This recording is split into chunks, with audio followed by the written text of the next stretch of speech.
crois qu'on est dans un paradoxe qui fait qu'aujourd'hui, le consommateur en lui-même n'intéresse plus personne. Ce qui est important, ce sont les consommateurs, ou plutôt la manière dont le consommateur vient interagir avec les autres consommateurs. Puisqu'on a découvert que les données purement individuelles et purement socio-démographiques du consommateur étaient trop variables pour anticiper ses interactions et ses actes consommatoires.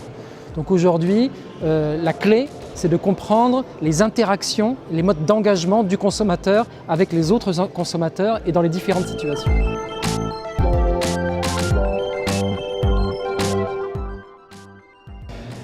On est face à un phénomène assez récent qui montre que la brique élémentaire de nos marchés, c'est plus l'individu, mais c'est le groupe d'individus, c'est-à-dire la communauté, la tribu.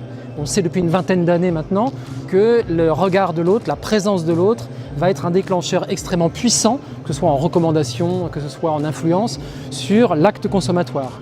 Donc après des années et des années à avoir documenté un marketing centré sur l'individu, le fameux user-centric, on s'aperçoit qu'aujourd'hui, il faut essayer de documenter, de différencier les interactions que le consommateur va avoir avec son environnement humain immédiat. Quand il est dans un espace de retail, quand il est dans un grand magasin, quand il est devant un kiosque, etc. Toutes ces situations-là génèrent des interactions qui sont différentes, qu'il faut différencier pour avoir la main et la meilleure analyse possible de son acte consommatoire.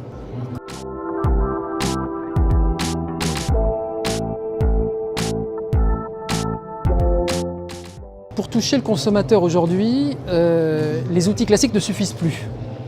C'est-à-dire que jusqu'à présent, on avait une relation entre la marque et le consommateur qui était une relation un peu parent-enfant. C'est-à-dire que la marque sait ce qui est bon pour le consommateur. Et ça s'est transformé en une espèce de paradoxe qui est le harcèlement du bien. Voilà. On l'a vu beaucoup dans le luxe, et le luxe a été le premier à réagir et à établir une relation différente avec les consommateurs. Aujourd'hui, pour engager le consommateur, pour l'intégrer et pour susciter chez lui un acte consommatoire fort, il faut le mettre très justement dans ce qu'on appelle le design relationnel, c'est-à-dire une architecture d'échange avec d'autres personnes. On a vu par exemple dans certains tests que la présence d'un autre consommateur a une influence directe sur le déclenchement de l'acte consommatoire.